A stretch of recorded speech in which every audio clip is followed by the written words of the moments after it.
नमस्कार साथियों, स्वागत है आप सभी का आपके अपने YouTube channel Shyam class study में। साथियों, आज की इस वीडियो में यूपी पुलिस भर्ती परीक्षा में पूछे जाने वाले हिंदी के 37 अति महत्वपूर्ण प्रश्नों का ये प्रैक्टिस सेट आप लोगों के लिए आया हूँ। अगर आप लोग इस प्रैक्टिस सेट को पूरा करते हो तो निश्चित आपकी हिंदी अच्छी होने वाली, क्योंकि मैं आपको लगातार हिंदी के प्रैक्टिस सेट करवा रहा हूँ। और जिस किसी भी भाई बहन ने हमारे सारे प्रैक्टिस सेट लगा लिए होंगे तो मैं गारंटी के साथ कह रहा हूँ कि उसका हिंदी में एक भी प्रश्न है वो गलत नहीं होगा। और इस प्रैक्टिस सेट को पूरा करने के बाद आपको अपना स्कोर है जो ईमानदारी के साथ कमेंट बॉक्स में शेयर करने और बताना कि आपने हमारे इस प्रैक्टिस सेट में है जो कितने प्रश्न जो सही किए हैं और ये प्रैक्टिस सेट आपको कैसा लगा। अगर आपको ये प्रैक्टिस सेट पसंद आए तो प्लीज़ वीडियो को एक लाइक ज़रूर करना। चैनल को आप लोगों ने अभी तक सब्सक्राइब नहीं किया होगा तो चैनल को आप लोग ज़रूर सब्सक्राइब कर लीजिएगा। और इस प्रैक्टिस सेट को पूरा करने के बाद इसे आप लोग अपने सभी दोस्तों के पास ज़रूर शेयर करना जो आपके साथ इस बार यूपी पुलिस भर्ती परीक्षा 2024 में सिलेक्शन लेने के लिए दिन रात एक करके मेहनत करने में लगा हुआ है। तो उसे आप लोग ज़रूर शेयर करना, जिससे वो भी लोग प्रैक्टिस सेट को लगाएंगे और उन लोगों को भी अपनी तैयारी का पता चल पाएगा कि उनकी तैयारी कैसी चल रही है। तो फिर चलिए शुरू करते हैं आज का अपना ये हिंदी के 38 अति महत्वपूर्ण प्रश्नों का ये प्रैक्टिस सेट, जिसमें मैं आपको हिंदी संपूर्ण कवर कराने वाला हूँ। तो प्रश्न है आपके सामने 114। क्या है? 114 प्रश्न है कि निम्नलिखित में व्यक्तिवाचक संज्ञा कौन सी है। तो बताओ इनमें से व्यक्तिवाचक संज्ञा है वो कौन सी है। प्रश्न संख्या 114 का राइट आंसर क्या हो जाएगा? तो क्या हो जाएगा? चारों ऑप्शन आपके सामने है। तो व्यक्तिवाचक जो संज्ञा है वो है गंगा। कौन है? गंगा है। तो 114 का जो आंसर होगा वो ऑप्शन संख्या सी इस प्रश्न का राइट आंसर हो जाएगा। चलिएगा, प्रश्न आपके सामने 115 है कि निम्नलिखित में से कौन सा शब्द विशेष है। तो बताओ 115 में कौन सा शब्द है जो विशेष है। बताओ, चारों ऑप्शन आपकी स्क्रीन पर शो हो रहे हैं। तो क्या हो जाएगा? तो अग्नि। क्या अग्नि ये विशेष है? तो 116 का जो आंसर होगा वो ऑप्शन संख्या बी इस प्रश्न का राइट आंसर हो जाएगा। साथियों, अगर आपको ये प्रैक्टिस सेट पसंद आए तो प्लीज़ वीडियो को आप एक लाइक ज़रूर कर सकते हैं और हमारी मेहनत को आप ऐसा बेकार मत जाने देना। ठीक है, आप लोग इसे एक लाइक ज़रूर करना है। चलिएगा, प्रश्न संख्या 116 है आपके सामने कि ईश्वर तुम्हें दीर्घायु दे, अर्थ के आधार पर वाक्य का भेद बताइए। तो ये कैसा वाक्य है ये आपको बताना है। प्रश्न संख्या 116 का राइट आंसर क्या हो जाएगा?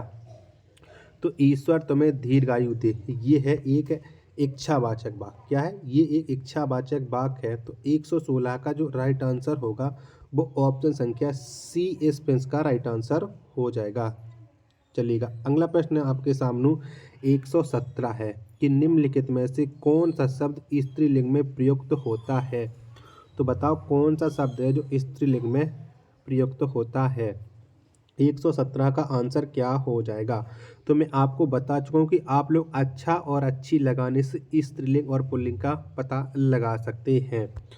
तो अच्छी ऋतु। क्या अच्छी ऋतु ये एक स्त्रीलिंग वाक्य हो जाएगा। तो प्रश्न संख्या 117 का जो राइट आंसर होगा वो ऑप्शन संख्या ए इस प्रश्न का राइट आंसर हो जाएगा। चलिएगा, प्रश्न संख्या अब आपके सामने 118 है कि निम्नलिखित प्रश्न में समूहार्थक शब्द को छांटिए। तो बताओ इनमें से कौन सा है जो समूहार्थक शब्द है। बताओ कौन सा हो जाएगा? चारों ऑप्शन आपकी स्क्रीन पर शो हो रही है। तो चलिएगा बताइएगा। तो समवाय। क्या समवाय ये समूहार्थक शब्द हो जाएगा। तो 118 का जो लोग भी ऑप्शन संख्या सी बता रहे हैं उन सभी लोगों का ये प्रश्न राइट आंसर हो जाएगा। 118 का ऑप्शन संख्या सी। चलिएगा, प्रश्न संख्या 119 है आपके सामने की किस क्रमांक में अकर्मक क्रिया है। तो बताओ इनमें किस में अकर्मक क्रिया है। चारों ऑप्शन आपकी स्क्रीन पर हैं। तो वह दिन भर खाता रहा। क्या वह दिन भर खाता रहा ये एक अकर्मक क्रिया है। तो 119 का जो आंसर होगा वो क्या हो जाएगा? ऑप्शन संख्या ए इस प्रश्न का राइट आंसर हो जाएगा। चलिएगा, प्रश्न संख्या अब आपके सामने 120 है कि किस क्रमांक में वाक्यगत अपादान कारक है। तो आपको प्रश्न संख्या 120 में बताना है कि किस में अपादान कारक है। बताइएगा, बताओ 120 में किस में अपादान कारक है। वह सिंह से भीत हुआ, क्या वह सिंह से भीत हुआ यानी सिंह से यानी शेर से घबरा गया, तो इसी में हो जाएगा अपादान कारक। और आप जानते अपादान कारक का अर्थ होता है अलग होना। तो 120 का जो राइट आंसर होगा वो ऑप्शन संख्या सी इस पेंस का राइट आंसर हो जाएगा। चलिएगा, प्रश्न संख्या अब आपके सामने 121 है कि किस क्रमांक में वाक्यगत सही विराम चिन्ह है। तो बताओ इनमें प्रश्न संख्या 121 में किस में विराम चिन्ह का सही प्रयोग हुआ है। 121 का राइट आंसर क्या हो जाएगा। बताओ 121 का राइट आंसर क्या हो जाएगा। तो नारी तुम केवल श्रद्धा हो, क्या नारी तुम केवल श्रद्धा हो, इसमें सही विराम चिन्ह का प्रयुक्त हुआ है। तो 121 का जो आंसर होगा वो ऑप्शन संख्या ए इस पेंस का राइट आंसर हो जाएगा। चलिएगा, प्रश्न संख्या अब आपके सामने आ चुका है 122 कि किस क्रमांक में शब्द युग्म का अर्थ सही अर्थ भेद है, यानी किसका जो सही अर्थ है ये आपको बताना है। प्रश्न संख्या 122 का राइट आंसर क्या हो जाएगा। तो बताओ चारों ऑप्शन आपकी स्क्रीन पर हैं। तो मारीची, इस मारीची का अर्थ होता है रश्मि और इस मारीची का अर्थ होता है रवि। तो 122 में जो है वो ऑप्शन संख्या सी इस पेंस का राइट आंसर हो जाएगा। क्या हो जाएगा, ऑप्शन संख्या सी 122 का राइट आंसर हो जाएगा। चलिएगा, प्रश्न संख्या अब आपके सामने 123 है कि किस क्रमांक के वाक्य में निजवाचक सर्वनाम है। तो बताओ प्रश्न संख्या 130 में किस में निजवाचक सर्वनाम है। चारों ऑप्शन आपके स्क्रीन पर शो हो रहे हैं, बताइएगा फटाफट से। प्रश्न संख्या 123 का राइट आंसर क्या हो जाएगा। निजवाचक, तो सब काम मैं अपने आप करूँगा, क्या सब काम मैं अपने आप करूँगा, तो यही इसमें हो जाएगा निजवाक। तो 123 का आंसर ऑप्शन संख्या सी इस पेंस का राइट आंसर हो जाएगा। चलिएगा, प्रश्न संख्या 124 है आपके सामने की तेज गर्मी में चलने के कारण वह डॉट डॉट हो गया, सही विकल्प का चयन कर रिक्त स्थान भरिए। तो यहाँ पर आपको प्रश्न संख्या 124 में रिक्त स्थान की पूर्ति करना है। तो तेज गर्मी में चलने के कारण वह क्या हो गया, तो वह अचेत हो गया, क्या अचेतन या अचेत हो गया। तो 124 का जो राइट आंसर होगा वो ऑप्शन संख्या डी इस पेंस का राइट आंसर हो जाएगा। चलिएगा, प्रश्न संख्या 125 है आपके सामने कि कई दर्शकगण किस विशेष का उदाहरण है। तो ये किसका उदाहरण है बताना है। प्रश्न संख्या 125 का राइट आंसर क्या हो जाएगा। तो कई दर्शकगण, तो ये है अनिश्चित संख्यावाचक विशेषण का उदाहरण। किसका है, अनिश्चित संख्यावाचक विशेषण का उदाहरण। 125 का जो आंसर होगा वो ऑप्शन संख्या बी इस पेंस का राइट आंसर हो जाएगा। चलेगा, प्रश्न संख्या 126 है आपके सामने कि मक्खी का तत्सम रूप है। तो बताओ मक्खी का तत्सम रूप क्या हो जाएगा। प्रश्न संख्या 126, बताओ मक्खी का तत्सम रूप क्या हो जाएगा।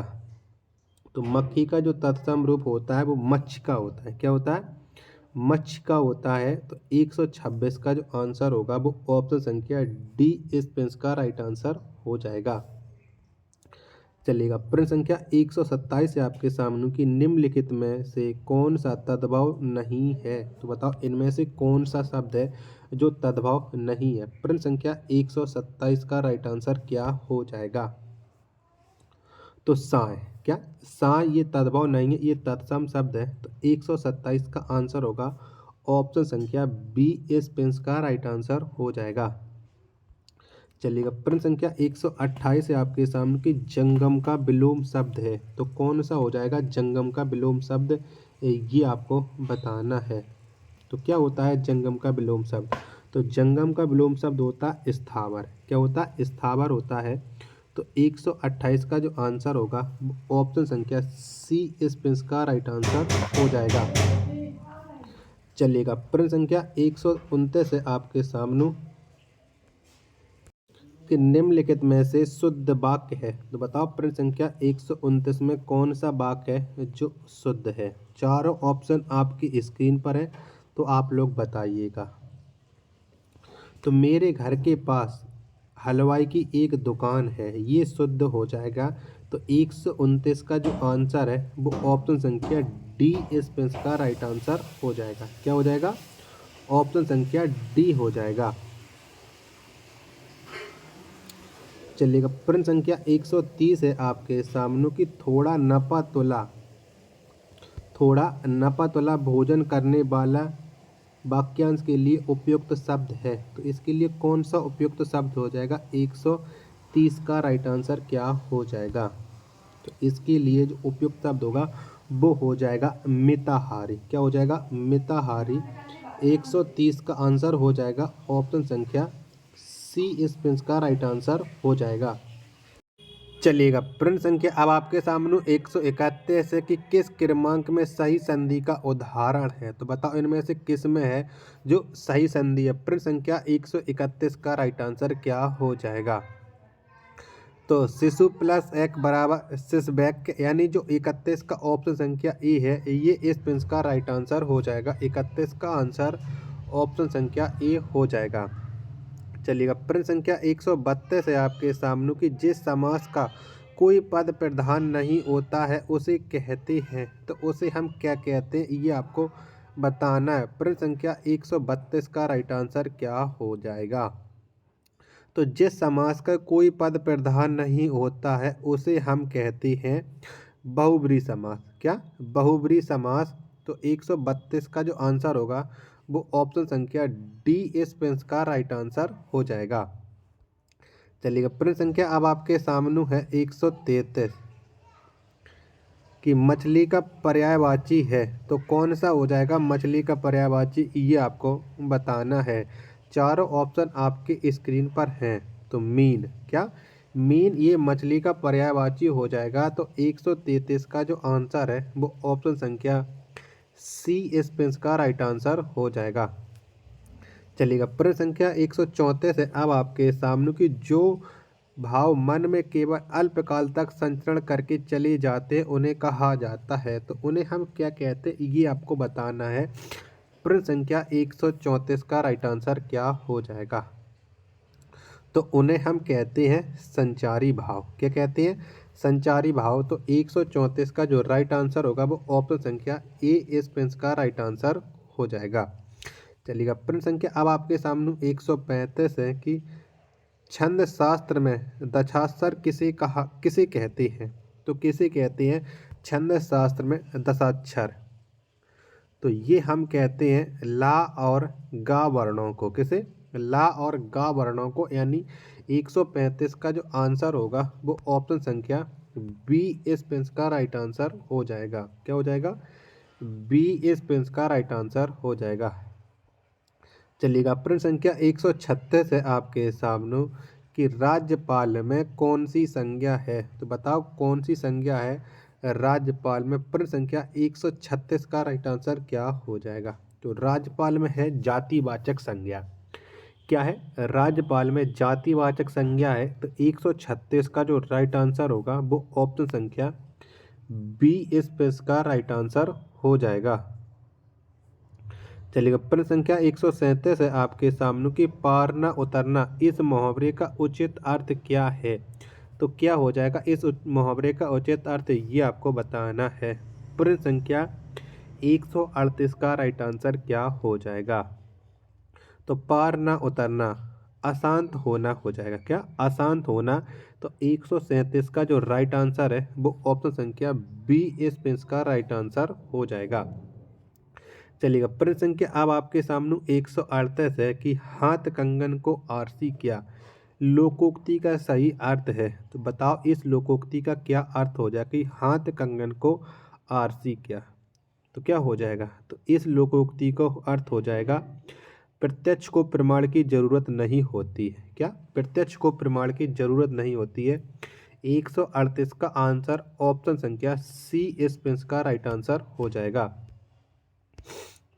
चलिएगा, अगला प्रश्न अब आपके सामने 139 है कि पुल्लिंग परिवर्तन का सही विकल्प चुनिए। तो बताओ इनमें से किसके स्त्रीलिंग और पुल्लिंग सही है। 139 का राइट आंसर क्या हो जाएगा। तो सम्राज्ञी का सम्राट होता है, बिल्कुल सही है। क्या बिल्कुल सही है। बाकी की आप देख लो किसी न किसी में तो गलती जरूर है। तो 139 का जो आंसर होगा वो ऑप्शन संख्या ए इस प्रिंस का राइट आंसर हो जाएगा। चलिएगा, प्रश्न संख्या 140 है अब आपके सामने की निरप नीचे दिए गए विकल्पों में से किसका समानार्थी शब्द है। तो बताओ किसका समानार्थी शब्द है निरप। प्रश्न संख्या 140 का आंसर क्या हो जाएगा। चारों ऑप्शन आपकी स्क्रीन पर हैं, तो बताइएगा। तो निरप, ये जो सही अर्थ है वो भूप महीप का है। क्या भूप महीप। तो 140 का जो आंसर होगा वो ऑप्शन संख्या सी इस प्रिंस का राइट आंसर हो जाएगा। क्या हो जाएगा। ऑप्शन संख्या सी। चलिएगा, प्रश्न संख्या अब आपके सामने 141 है कि ब्राह्मी से किस लिपि की उत्पत्ति हुई है। बताइएगा। प्रश्न संख्या 141 का राइट आंसर क्या हो जाएगा। चारों ऑप्शन आपके स्क्रीन पर बताइएगा। तो किस लिपि की उत्पत्ति है। तो ब्राह्मी से हुई है देवनागरी लिपि की उत्पत्ति। तो 141 का जो राइट आंसर होगा वो ऑप्शन संख्या ए इस प्रिंस का राइट आंसर हो जाएगा। चलिए, अब आपके सामने में प्रश्न संख्या 147, क्योंकि बीच में जो 42 से लेकर के 146 तक जो प्रश्न थे वो थे गद्यांश के। तो मैंने गद्यांश को स्किप कर दिया, क्योंकि गद्यांश तो हर कोई लोग पढ़ करके उन्हें सॉल्व कर ही लेता है और गद्यांश सभी लोगों के गलत भी नहीं होते हैं। तो प्रश्न संख्या 147 है कि श्री लाल शुक्ल को उनकी किस कृति पर व्यास सम्मान प्रदान किया गया। तो कौन सा सम्मान मिला है, मतलब किस कृति के लिए श्री लाल शुक्ल को व्यास सम्मान मिला है। तो ये इन्हें मिला है विश्रामपुर का संत के लिए। किसका। विश्रामपुर का संत के लिए। तो 147 का जो राइट आंसर होगा वो ऑप्शन संख्या ए इस प्रिंस का राइट आंसर हो जाएगा। चलिएगा, प्रश्न संख्या 148 है आपके सामने कि संस्कृति के 4 अध्याय की रचना किसने की है। तो किसने की है संस्कृति के 4 अध्याय की रचना। तो ये की है रामधारी सिंह दिनकर ने। किसने। रामधारी सिंह दिनकर ने। तो 148 का जो आंसर होगा वो ऑप्शन संख्या ए इस प्रिंस का राइट आंसर हो जाएगा। चलिएगा, प्रश्न संख्या 149 है अब आपके सामने। आपको दिख गया होगा प्रश्न संख्या 149 कि आज्ञे जी को किस कृति पर भारतीय ज्ञानपीठ पुरस्कार मिला है। तो कौन सी कृति के लिए सच्चिदानंद हीरानंद बादशाह आज्ञे को भारतीय ज्ञानपीठ पुरस्कार मिला है। तो इन्हें मिला है कितनी नावों में कितनी बार के लिए। किसके लिए। कितनी नावों में कितनी बार के लिए। तो 149 का जो राइट आंसर होगा वो ऑप्शन संख्या सी इस प्रिंस का राइट आंसर हो जाएगा। चलिएगा, लास्ट प्रश्न है आज के इस पिक्चर सेट का कि निम्नलिखित में से कौन सी मैथिली शरण गुप्त की रचना नहीं है। तो बताओ इनमें से कौन सी रचना है जो मैथिली शरण गुप्त ने नहीं की है। 150 का राइट आंसर क्या हो जाएगा। तो कादम्बरी। क्या कादम्बरी इसकी रचना है जो मैथिली शरण गुप्त ने नहीं की है। तो 150 का आंसर हो जाएगा ऑप्शन संख्या सी इस प्रिंस का राइट आंसर हो जाएगा। तो साथियों, अगर आपको ये प्रैक्टिस सेट पसंद आया हो तो प्लीज़ वीडियो को एक लाइक जरूर कर देना। चैनल को आप लोगों ने अभी तक सब्सक्राइब नहीं किया होगा तो चैनल को आप लोग जरूर सब्सक्राइब कर लीजिएगा। मिलते हैं नेक्स्ट वीडियो तथा नेक्स्ट प्रैक्टिस सेट में। तब तक के लिए धन्यवाद। जय हिंद मेरे प्यारे साथियों।